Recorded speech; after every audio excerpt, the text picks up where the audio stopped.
In the depths of the ocean, where fish gossip more than mermaids and seaweed sways like it's at a never-ending party, lived Mimi, a cat unlike any other. She had the fluffy body of a regular cat but the shimmering, scaly tail of a mermaid. And like most cats, she had a talent for causing mayhem. One fine underwater morning, Mimi was prowling the coral alleys when she stumbled upon a peculiar object, a glowing pearl tucked inside a clamshell. "Oh, shiny," she purred, poking it with her paw. Before she could even consider whether it was edible, not that she hadn't tried eating pearls before, a deep, mystical voice rumbled from the shell.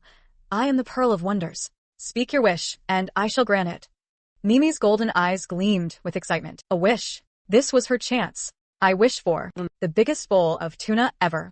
The pearl shimmered, a puff of bubbles exploded around her, and poof, before her lay an enormous bowl of tuna. So enormous, in fact, that it crushed an entire coral tower, sending fish scattering in panic. From the ruins emerged Crabbington, the eternally grumpy crab. Unbelievable. Property damage. Noise pollution. And where did this tuna even come from? Mimi, stuffing her face, shrugged. Magic. Just as she was about to take another bite, the tuna twitched. Then it wiggled. Then, it started swimming. Mimi yowled, holding on as the living tuna launched itself through the ocean like a turbocharged dolphin. She zoomed past anemone neighborhoods, spiraled through jellyfish traffic, and crashed into Professor Squidward, the eccentric octopus philosopher. "My tentacles. My dignity," the professor wailed as he got tangled in his own limbs. "Why must chaos follow you like a remora?" Meanwhile, Blinky, the ever-hyper clownfish, was thrilled. "Best ride ever. Let me try." He latched onto the flying tuna, laughing hysterically. Crabbington, now redder than usual, snapped his claws. "Enough of this madness. That pearl is too powerful."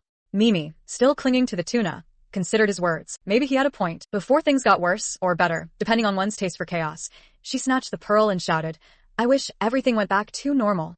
A blinding flash later, Mimi was back in the coral alleys. No giant tuna, no flying seafood, no tangled squids. Everything was peaceful, except for the fact that Crabbington was now pink, Professor Squidward had 7.5 tentacles, and Blinky was laughing at his own reflection in a bubble. Mimi flicked her mermaid tail and grinned. Close enough.